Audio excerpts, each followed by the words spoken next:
जय श्री श्याम दोस्तों, हमारे चैनल में आप सभी का स्वागत है। अगर जीवन में सुखी रहना है तो गाय की इन 3 बातों का ध्यान रखो और जिसने भी हमारे चैनल को सब्सक्राइब नहीं किया है वो सब्सक्राइब करो, क्योंकि मैं आज आपके लिए एक बहुत ही ज्ञानवर्धक वीडियो लेकर आई हूँ। तो आपका ज़्यादा समय न लेते हुए आज का प्रसंग शुरू करते हैं।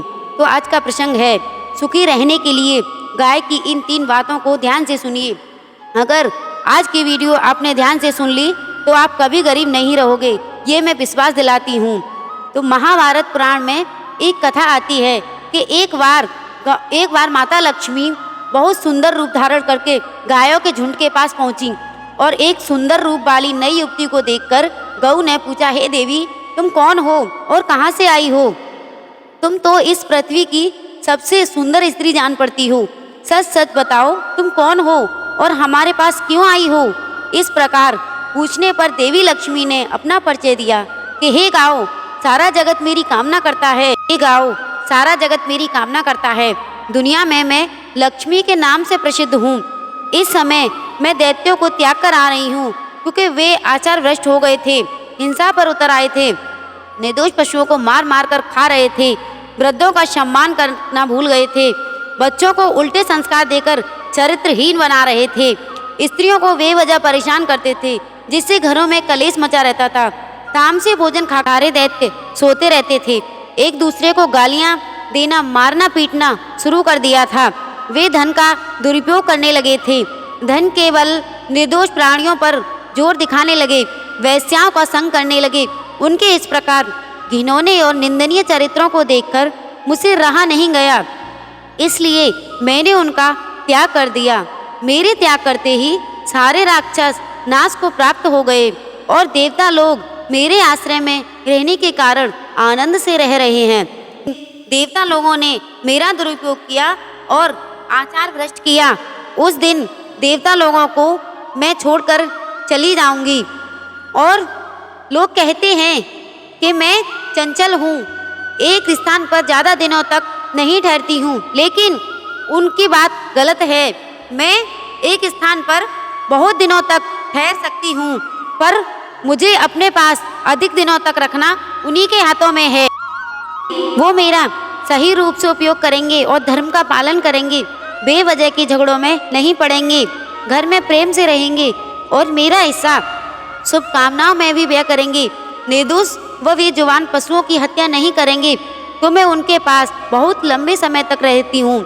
जिस दिन से वह अन्याय के कार्यों में परिवर्तित हो जाएंगे, उस दिन से मैं उनसे दूर हो जाती हूँ। जिसके शरीर से मैं निकल जाती हूँ, वे नष्ट हो जाते हैं, और जिनके शरीर में मैं प्रवेश कर जाती हूँ वो पुष्ट हो जाते हैं।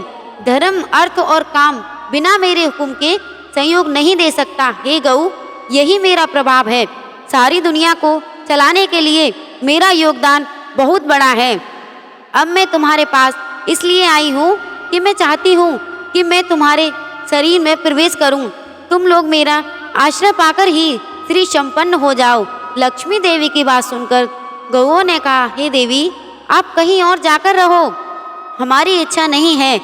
तुम्हारा बहुतों के साथ संबंध है, तुम पापियों के घर भी रहती हो और धर्मात्माओं के भी, इसीलिए तुम कहीं और जाकर रहो जहाँ तुम्हारी इच्छा हो। तो शरीर वैसे भी हष्टपुष्ट है और सुंदर है, हमें भला तुमसे क्या काम? तुमने हमसे इतनी बातचीत की, हम तो उसी से धन्य हो गए। मित्रों, गौओं की मना करने पर लक्ष्मी ने कहा, हे गौओं, मैं वो सती हूँ जो लोगों को बड़ी मुश्किल से मिलती है और लोग मुझे पाने के लिए लालायित होते हैं। इन संसार में शायद ही कोई बिल्ला हो जो मुझे नहीं पाना चाहता। मुझे पाने के लिए तो लोग दिन रात परिश्रम करते हैं, चोरी तक करते हैं, एक दूसरे से छीनने और का प्रयास करते हैं। मुझे पाने के लिए लोग सगे भाइयों से, माता पिता से भी दूर होते हैं, दूर विरोध करते हैं। मेरे लिए लोग घर परिवारों को छोड़कर परदेश में पड़े रहते हैं, फिर भी मैं उनकी इच्छा के अनुरूप उन्हें नहीं मिल पाती। यहाँ तो मैं स्वयं चलकर आई हूँ और तुम हो कि मुझे ठुकरा रही हो। आज मुझे मालूम हुआ कि बिना बुलाए किसी के पास जाने से अनादर ही होता है, फिर भी आग्रह करती हूँ कि तुम मुझे अस्वीकार मत करो। देखो, इस चराचर त्रिलोकी में कोई भी मेरा अपमान नहीं करता। मित्रों, लक्ष्मी की बात सुनकर गौआ ने कहा, हे देवी, हम आपका अपमान अनादर नहीं कर रहे, हम तो केवल तुम्हारा त्याग कर रहे हैं, वो भी इसलिए कि तुम्हारा मन बड़ा ही चंचल है, तुम कहीं भी जमकर नहीं रहती। यदि आने वाले समय में यदि तुम हमारा त्याग करके चली गई तो इस दुनिया के लोग बड़े स्वार्थी और लालची हैं, वे हमें पालने की वजह हमारा त्याग करने लगेंगे। फिर उस समय हम कहाँ जाएंगे? फिर तो हमारी दुर्गति हो जाएगी। लोग अपने घरों में भी नहीं रखेंगे और जंगलों में भी नहीं रखेंगे, फिर रहने देंगे। फिर वे कौन सा स्थान होगा जहाँ हम चैन की सांस ले सकेंगे? दुष्ट हत्यारे लोग हमें और हमारे बच्चों को पकड़ पकड़ कर काट कर खा जाएंगे। जो लोग हमारा पालन करने वाले होंगे वो ही हमें पालने से कतराएंगे, और लोग हमारी रक्षा का ढिंढोरा तो पीटेंगे, किंतु हमें अपने घर में रखकर हमारा पालन पोषण नहीं करेंगे। उस समय हमारी दशा बद से बदतर हो जाएगी। इसलिए आप हमसे दूर रहो, हम जैसे तैसे अपना जीवन जी लेंगे, और लोग हमारे अंदर जब तक आपका दर्शन करेंगे तब तक ही वे हमारी कदर करेंगे। आपके जाने के बाद कोई भी हमें नहीं पूछेगा, फिर हम तुम्हें लेकर क्या करें? मित्रों, गौओं के इस प्रकार मना करने पर लक्ष्मी ने कहा, हे गौ, तुम सदा दूसरों का कल्याण करने वाली हो। यदि तुम मुझे त्याग कर दोगी तो सारे जगत में मेरा अनादर होगा, इसलिए मेरा सम्मान रख लो। मैं स्वयं चलकर तुम्हारे पास आई हूँ, मुझ में कोई दोष नहीं, मैं तुम्हारी सेविका हूँ, मेरी रक्षा करो। हे गौ, तुम हमेशा सबका कल्याण करने वाली हो, तुम पुण्यमयी पवित्र हो। मुझे बताओ, मैं तुम्हारे शरीर किस भाग में निवास करूं? लक्ष्मी के बार बार निवेदन करने पर गौओं ने लौटाना उचित नहीं समझा और कहा, हे देवी लक्ष्मी, हम तुम्हें एक शर्त पर स्वीकार करेंगे कि तुम हमारे अंदर जब तक चाहे रहो।